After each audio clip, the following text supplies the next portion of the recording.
Baik, Assalamualaikum warahmatullahi wabarakatuh. Selamat siang, Bu Eti, selaku dosen pengampu mata kuliah Teknik Riset Operasi dan juga teman-teman kelas Matematika 23B.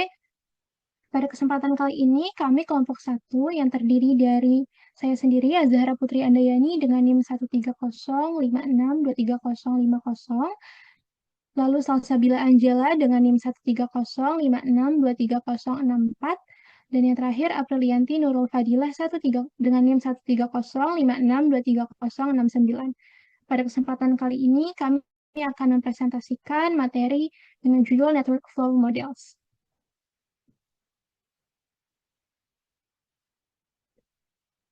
Secara garis besar, materi yang akan kami sampaikan terdiri dari 3 submateri. Yang pertama, Network Components, lalu Shortest Path Problem, dan yang terakhir, The Minimum Spanning Tree Problem.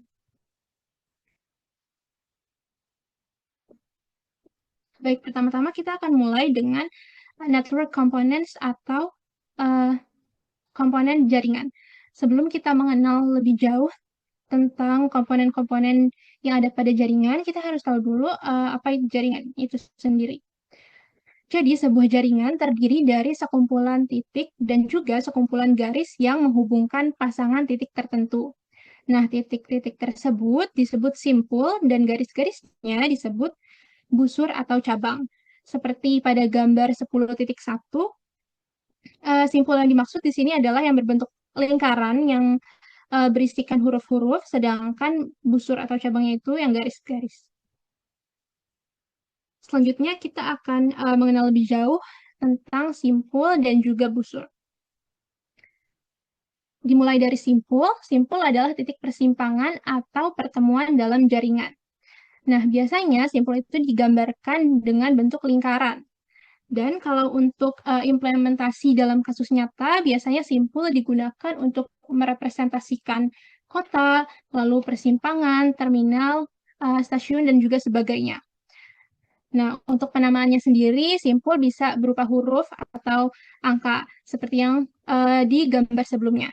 Nah, lalu yang kedua adalah busur.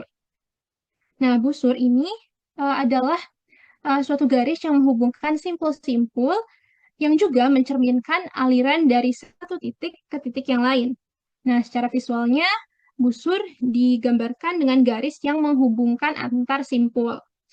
Lalu, untuk implementasi dalam kasus nyatanya, biasanya busur digunakan untuk jalan, rel, pipa, jalur penerbangan, atau jalur pengiriman barang. Nah, kalau busur terdapat dua sifat. Jadi, yang pertama itu berarah atau directed. Nah, maksudnya adalah aliran dari busurnya ini hanya memungkinkan ke satu arah dan biasanya dinotasikan dengan tanda panah seperti ini. Jadi antar simpul ada tanda panahnya. Nah, lalu sifat yang kedua adalah tidak berarah atau undirected. Nah, di sini alirannya memungkinkan kedua arah. Nah, lalu ada lagi yang perlu di-take note sama teman-teman. Busur yang tidak berarah ini biasanya disebut tautan atau link. Nah, selanjutnya adalah konsep lintasan atau path. Nah, lintasan adalah urutan busur berbeda yang menghubungkan dua simpul. Nah, kata busur berbeda di sini perlu diingat karena artinya berarti kita nggak boleh melewati busur yang sama dua kali dalam satu lintasan. Nah, untuk contoh dari lintasan bisa dilihat di gambar 10.1 yang sudah di garis pink. Itu kan menghubungkan simpul O dan juga T. Nah, tapi yang dimaksud lintasannya itu urutan busur berbeda. Jadi OB, BD, dan juga DT. Nah, sama seperti busur, di lintasan juga terdapat dua yang perlu kita bedakan. Yang pertama, lintasan berarah atau directed path, yang artinya semua busur mengarahnya ke simpul tujuan. Lalu yang kedua adalah lintasan tak berarah, yang artinya busur boleh mengarah kemana saja, jadi bisa menuju tujuan atau menjauhi tujuan. Yang penting secara fisik simpul-simpulnya itu terhubung. Nah, untuk lebih lanjutnya bisa dilihat di contoh yang atas itu adalah lintasan berarah. Jadi A, B, BC dan juga CE itu kan ada arahnya, tanda panahnya itu konsisten gitu menuju ke E. Nah, lalu kalau yang di bawahnya itu lintasan tak berarah. Bisa dilihat arahnya itu berbeda. Jadi kalau misalkan B ke C, bukan C ke A, tapi malah sebaliknya A ke C. Seperti itu.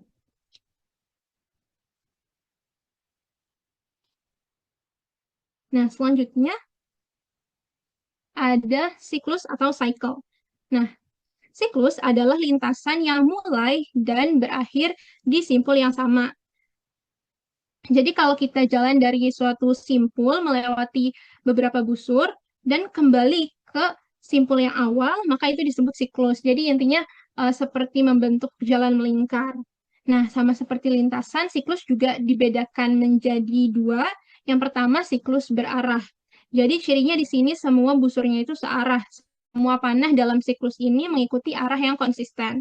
Lalu yang kedua adalah siklus tak berarah. Cirinya di sini tidak harus searah, jadi boleh ada busur yang arahnya tuh berbeda selama secara keseluruhannya itu membentuk lingkaran atau cycle. Nah, perlu take notes juga bahwa siklus tidak boleh menggunakan busur yang sama dua kali. Seperti contoh pada gambar ini, itu kan misalkan kita mau pakai uh, O ke B. Nah, O ke B itu nggak bisa O ke B sama balik lagi B ke O itu nggak bisa disebut siklus karena masih menggunakan busur yang sama. Seperti itu. Oke, lalu eh, selanjutnya ini adalah contoh siklus berarah dan tidak berarah. Bisa dilihat untuk yang atas, yang dimaksud siklus berarah itu bisa dilihat dari simpul D ke simpul E, lalu kembali lagi ke D. Lalu yang bawahnya itu dikatakan siklus yang tak berarah. Bisa dilihat dimulai dari simpul A, lalu ke B, lalu dari B ke C, kemudian dari C kembali ke A, yang mana arahnya berlawanan. Nah, di sini meskipun arah panahnya tidak konsisten, tapi secara fisik lintasan ini masih membentuk lingkaran yang tertutup. Jadi masih kita sebut siklus, tapi jenisnya siklus tidak berarah. Nah, yang selanjutnya adalah jaringan terhubung atau connected network. Jaringan terhubung artinya setiap pasangan simpul memiliki lintasan yang menghubungkannya atau simpulnya dikatakan terhubung. Nah, bagaimana simpul yang dikatakan terhubung itu? Yaitu dua simpul dikatakan terhubung jika jaringan tersebut mengandung setidaknya satu lintasan tak berarah di antara keduanya. Nah, kenapa kita menggunakan lintasan tak berarah gitu? Karena untuk menentukan apakah dua simpul itu terhubung secara fisik, kita tidak peduli dengan arah panahnya gitu. Yang penting secara fisik simpul-simpul itu bisa dijangkau satu sama lain meskipun kita harus melawan arah secara konseptual. Nah, sederhananya intinya jaringan terhubung itu artinya tidak boleh ada simpul yang terisolasi. Pokoknya semua simpul itu bisa mencapai atau dicapai dengan simpul lainnya. Nah, sebagai contoh di gambar 10.2 ini adalah contoh jaringan terhubung. Nah, nanti kalau uh, misalkan busur AD itu kita hapus dan juga CE kita hapus, nah ini baru bisa dikatakan jaringan yang tidak terhubung gitu karena ada simpul-simpul yang tidak bisa dicapai oleh simpul yang lainnya. Seperti itu. Untuk penjelasan yang selanjutnya akan dilanjutkan oleh rekan saya.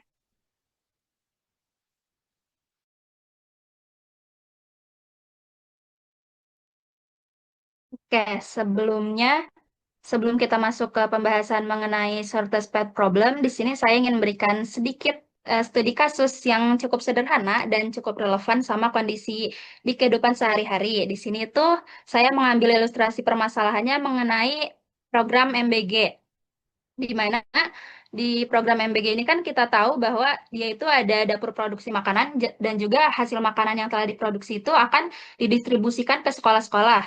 Di sini kita ambil contoh, makanannya itu akan distribusikan ke salah satu sekolah.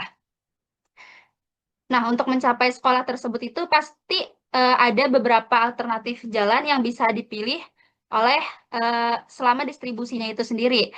Nah, setiap ruas jalan juga pasti memiliki panjang yang berbeda-beda sehingga total jarak yang ditempuh pada setiap rute itu nggak bakal sama juga.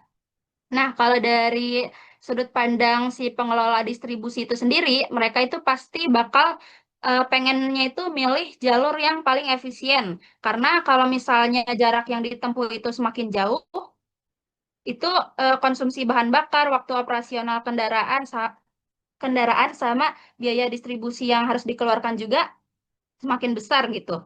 Jadi di sini kita perlu cara untuk menentukan rute yang menghasilkan jarak tempuh minimum dari dapur produksi menuju sekolah tujuan. Nah, di sini permasalahannya adalah bagaimana menentukan rute yang menghasilkan jarak tempuh minimum dari dapur menuju sekolah tujuan. Permasalahan ini tuh bisa kita jadikan dasar dari shortest path problemnya itu sendiri. Boleh di next?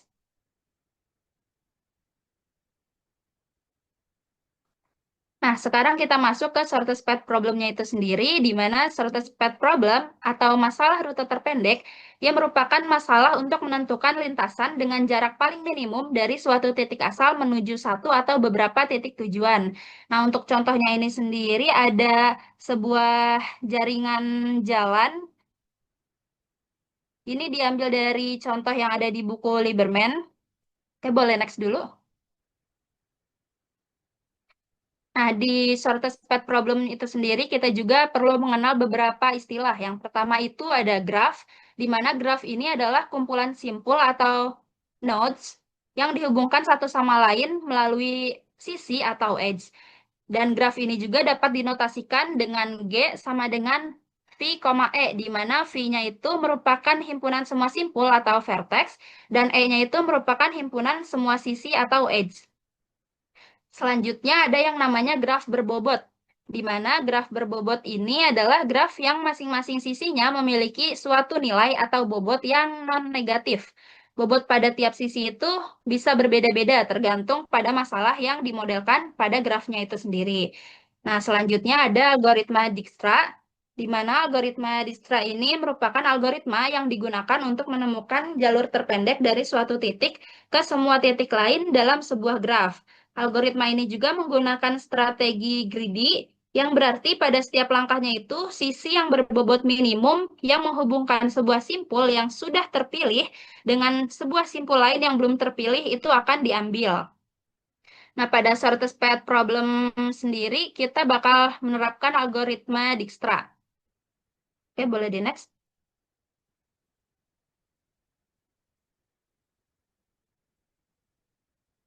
Nah, di sini ada algoritma dari shortest path problemnya itu. Di sini kita akan mengetahui bagaimana cara kerja dari si menentukan rute terpendek. Yang pertama itu kita harus menentukan tujuan ke iterasi N.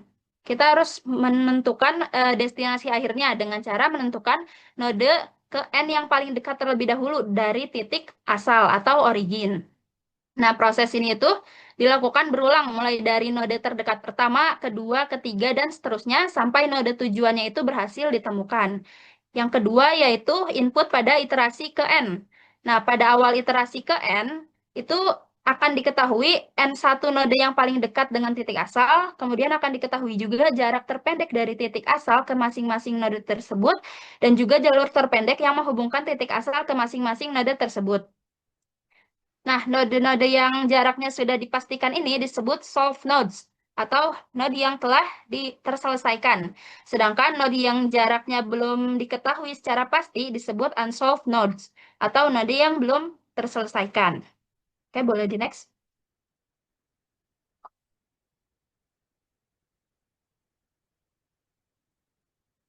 Selanjutnya, kita akan menentukan kandidat node terdekat berikutnya. Jadi, setiap solved node yang terhubung langsung dengan satu atau lebih unsolved nodes akan menghasilkan satu kandidat. kandidat yang dipilih dari suatu solve nodes itu adalah node yang belum terselesaikan dan memiliki ruas jalan atau link terpendek yang langsung terhubung dengan solve node tersebut. Jika terdapat beberapa link dengan panjang yang sama, maka semuanya bakal dianggap sebagai kandidat node terdekat. Yang keempat yaitu menghitung node terdekat ke N. Untuk setiap kandidatnya itu kita bisa ambil jarak terpendek dari titik asal menuju solve node yang menghasilkannya. Kemudian tambahkan dengan panjang link yang menghubungkan solve node tersebut ke kandidat. Sehingga, boleh di next. Sehingga diperoleh jarak totalnya itu akan sama dengan jarak dari origin ke solve node ditambah panjang link ke kandidatnya. Nah, setelah semua kandidat dihitung, kandidat dengan jarak total yang paling kecil atau paling minimum itu akan dipilih sebagai node terdekat ke N atau ke tujuan. Jalur yang menghasilkan jarak total tersebut itu akan menjadi jalur terpendek menuju node tersebut. Nah, node tersebut kemudian berubah status menjadi solve node dan akan digunakan pada iterasi berikutnya. Boleh di next? Nah, di sini kita masuk ke contohnya. Ini contohnya diambil dari buku Lieberman juga. Di sini contohnya yaitu Sirvada Park memiliki beberapa stasiun yang dihubungkan oleh jaringan jalan dengan jarak yang berbeda-beda. Pengunjung akan diangkut menggunakan tram dari pintu masuk taman. Pintu masuk taman ini disimbolkan dengan node O menuju objek wisata utama di stasiun. Ini tujuannya ke simpul T. Di sini permasalahannya adalah pengelola taman ingin menentukan rute dari pintu masuk O ke stasiun tujuan T yang memiliki total jarak paling pendek, sehingga perjalanan tramnya itu menjadi lebih efisien. Nah, tujuannya itu adalah dengan mencari lintasan dengan jarak minimum dari titik asalnya tadi di titik O, menuju titik tujuan di titik T. Nah, ini untuk figur 10.1 itu ada gambar jaringan lintasannya atau grafnya yang sudah diberikan bobot di masing-masing sisinya. Oke, boleh di next. Nah, langkah pertamanya itu kita harus menentukan node awal dan node akhir. Di mana di soal kan sudah diketahui ya, node awalnya itu tadi ada di titik O dan node akhirnya ada di titik T.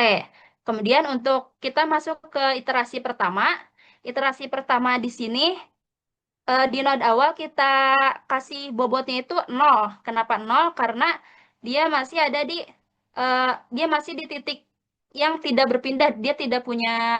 Eh, sisi dia tidak punya sisi yang menghubung ke O. Tapi O itu akan terhubung ke A, ke B dan ke C. Di sini dari O ke A itu jaraknya adalah 2, O ke B jaraknya adalah 5, dan O ke C jaraknya adalah 4. Di sini kita tentukan jarak yang paling dekat itu adalah dari titik O ke A dengan jarak 2. Sehingga OA itu kita tandai dengan jarak 2 yang ada di kotak di atas simpul A-nya itu. Di situ kita kasih tanda kalau itu untuk iterasi pertama, jarak terdekat. Oke, boleh di next. Selanjutnya untuk iterasi kedua, di sini kita lihat lagi untuk titik solve yang telah dilakukan di iterasi pertama itu kan ada titik A. Titik A itu dia terhubung ke titik B, terhubung juga ke titik D. Kemudian sebelumnya itu untuk node awal, dia masih terhubung juga ke titik B dan juga titik C. Di sini kita lihat jarak yang paling dekat. Yang paling dekat yang pertama itu ada di titik A ke B. A ke B itu jaraknya 2. Tapi karena kita harus menghitung dengan jarak awal atau dari titik origin, sehingga jarak OAB itu 2 ditambah 2, hasilnya adalah 4. Nah, jarak 4 ini itu juga sama dengan jarak dari titik O ke titik C yang sama-sama 4. Sehingga kita di sini juga nandain di simpul B itu 4 yang didapat dari jarak OA ditambah OB, OA ditambah AB maksudnya. Kemudian juga di titik C itu kita tandain juga dengan 4 karena jarak OC itu 4. Karena jaraknya sama-sama 4, di sini bisa kita tandain gitu termasuk ke dalam iterasi. Selanjutnya untuk iterasi yang keempat, di sini kita lihat lagi Untuk titik A tadi kan masih ada yang terhubung ya. Satu lagi itu ke D. Karena ke B eh, udah ditandain. Terus dari B itu bisa ke D juga, bisa ke E juga. Dan yang dari C juga bisa ke E. Nah, dari ketiga titik simpul ini, kita lihat jarak yang paling minimum. Yang pertama kita lihat yang A ke D itu jaraknya 7. Kemudian dari B ke D jaraknya 4. Dari B ke E itu jaraknya 3. Dan dari C ke E itu jaraknya 4. Kita lihat lagi nilai di masing-masing simpulnya. Dari simpul B itu kan udah 4 ya. 4 ke D itu ke 4. Dari B ke D, 4 ditambah 4 sama dengan 8. Kemudian dari B ke E, 4 ditambah 3 sama dengan 7. Dan dari C ke E, 4 ditambah 4 sama dengan 8. Nah, dari situ kita bisa memperoleh untuk jarak paling minimum, berarti jarak dari titik B ke E, yaitu 7. Sehingga di simpul E itu kita tandain juga dengan angka 7 yang diperoleh dari eh, jarak dari titik origin menuju ke E. Oke, boleh di next. Nah, selanjutnya di sini masuk ke iterasi kelima. Di iterasi kelima ini, kita mempertimbangkan titik B, titik dan titik E. Di titik B itu kan tadi nilainya 4 dan titik E nilainya sudah 7. Di sini titik B menuju ke titik D itu 4 ditambah panjang sisinya itu 4 sehingga dapat nilai 8. Dan juga di titik E menuju titik D di mana nilai E-nya itu udah 7, kita tambah dengan nilai dari sisi ED-nya itu 1, sehingga kita peroleh 8. Sehingga nilai di simpul D-nya itu adalah 8. Dan yang terakhir, ini iterasi ke-6. Kita lihat untuk nilai terakhir itu ada di titik D, nilainya 8. Tapi di sini titik E juga bisa terhubung ke tujuan akhir. Jadi nilai dari E ke T itu sama dengan 7, dan juga D ke T itu sama dengan 5. Kita tambahkan dengan nilai yang ada di masing-masing simpulnya. Untuk D ke T itu 8 ditambah 5 hasilnya 13. Dan E ke T itu 7 tambah 7 hasilnya 14. Nah, di sini kita cantumkan nilai yang paling minimum. Sehingga nilai paling minimumnya adalah 13. Oke, boleh di next. Nah, sehingga kita bisa memperoleh nilai kita bisa memperoleh shortest path problemnya itu grafnya seperti ini, yang terbentuk yang warna birunya. Nah, kalau di dalam tabelnya itu kurang lebih seperti ini. Ini N-nya itu untuk iterasi, ini untuk solve nodes-nya. Ini node yang belum terselesaikan, tapi ini yang paling dekat dari solve nodes.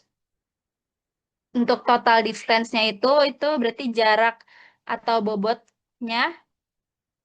Kemudian N nearest node-nya itu node yang terdekat dari iterasi ke N.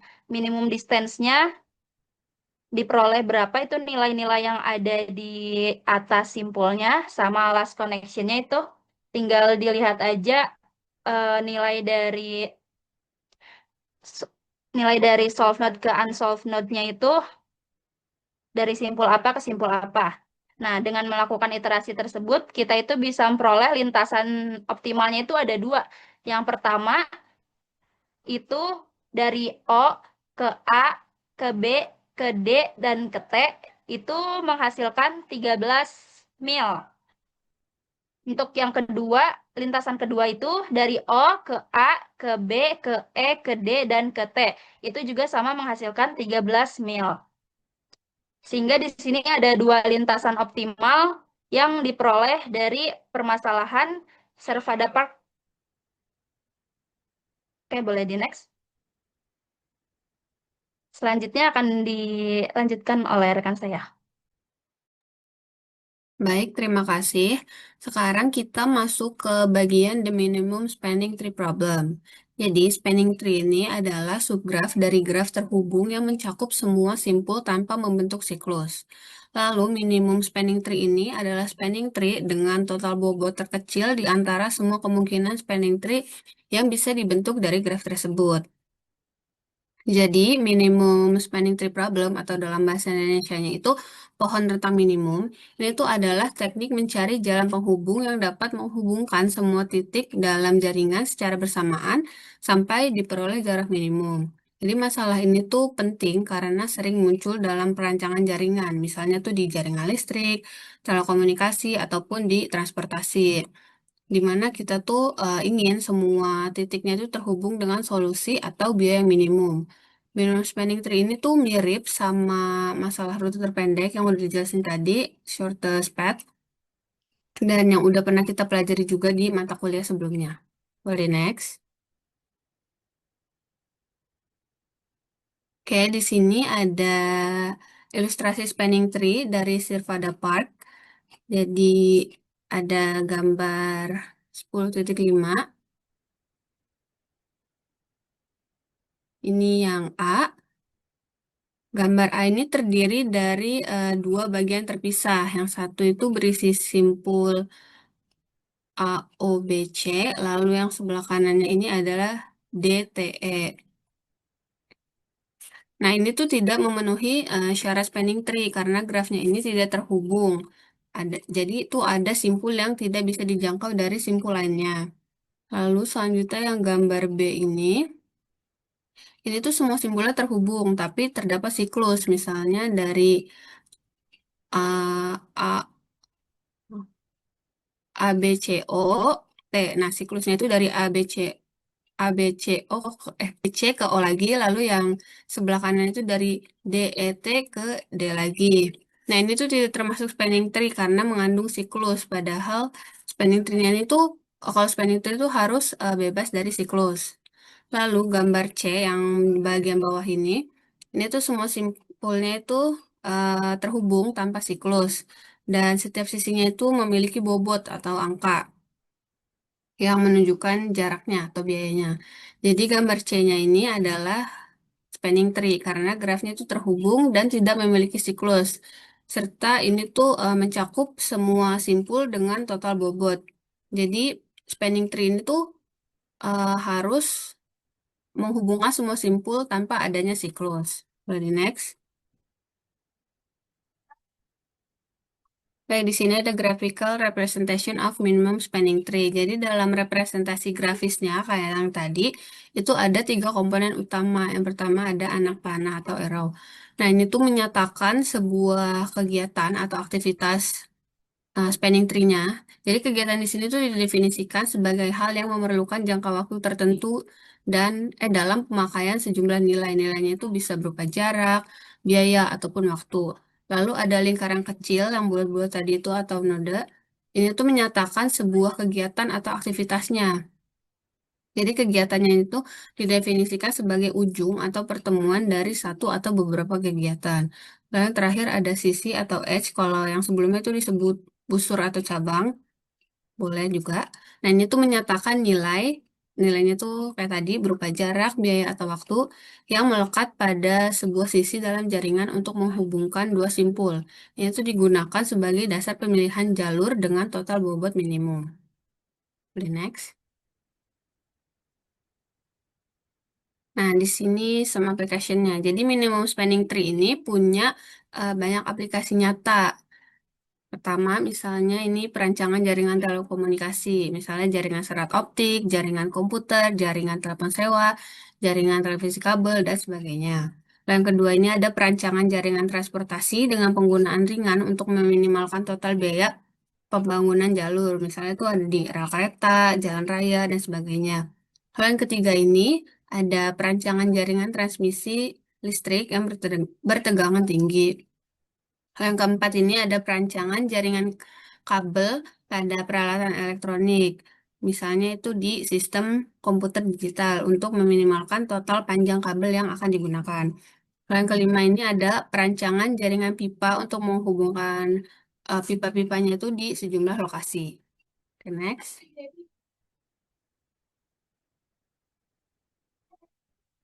Oke, ini ada algoritma for the minimum spanning tree problem. Jadi dalam membuat algoritma minimum spanning tree ini tuh cukup sederhana. Yang pertama itu kita pilih satu simpul secara bebas, seperti yang udah dijelasin April tadi. Lalu kita hubungkan, kita lihat dari sisi-sisinya, kita hubungkan ke simpul yang terdekat.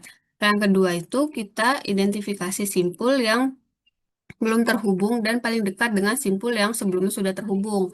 Kemudian kita tambahkan sisinya di antara keduanya. Lalu kita ulangi langkahnya ini sampai semua simpulnya itu terhubung. Nah, dan di sini misalkan ada kendala penyelesaian, misalkan ada kendala nilainya tuh sama. Jadi penyelesaiannya tuh misalkan ada dua simpul dengan jarak yang sama. Nah, kita pilih salah satunya secara bebas. Nah, algoritmanya tuh bakal tetap menghasilkan solusi optimal. Jadi, adanya nilai yang samanya itu menunjukkan kemungkinan terdapat lebih dari satu solusi optimal, kayak yang udah sebelumnya dihitung sama April. Jadi, semua solusi optimal tersebut tuh dapat ditemukan dengan mencoba semua kemungkinan yang ada. Menggunakan semua kemungkinan pemilihan simpul yang memiliki jarak yang sama juga. Oke, boleh next. Ya, di sini ada the minimum spanning tree solution approach.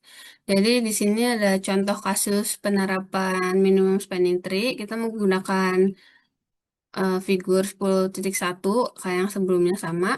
Ini ilustrasi Sirvada Park. Jadi seperti langkah yang udah dijelasin sebelumnya, kita pilih satu simpul secara acak. Di sini kita pilih simpul O sebagai titik awalnya. Dan simpul O ini kan terhubung ke sini ya, ke A, ke B, dan ke C. Dan yang paling dekat dengan O itu adalah A. Jadi kita pilih A untuk dihubungkan ke O. Kita hubungkan O ke A. Boleh next. Oke, setelah O dan A ini udah terhubung, kita lihat simpul yang belum terhubung mana aja. Nah, kalau dari O itu bisa ke C, bisa ke O. Kalau dari A bisa ke B, bisa ke D.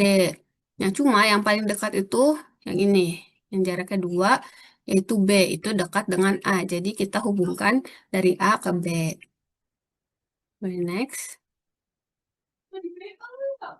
Oke, setelah O, A, dan B sudah terhubung, simpul yang paling dekat dan belum terhubung itu, yaitu yang ini nih, yang jaraknya ini 1, yaitu simpul C. Nah, ini paling dekat dengan B. Jadi kita hubungkan simpul B ke C. Next. Nah, setelah O, A, B, C ini udah semua terhubung. Nah, simpul yang paling dekat lainnya yang belum terhubung itu yang ini, yang jaraknya paling kecil. Ini yang 3. Ini simpul E paling dekat dengan B. Jadi kita hubungkan dari B ke E. Ya, boleh next.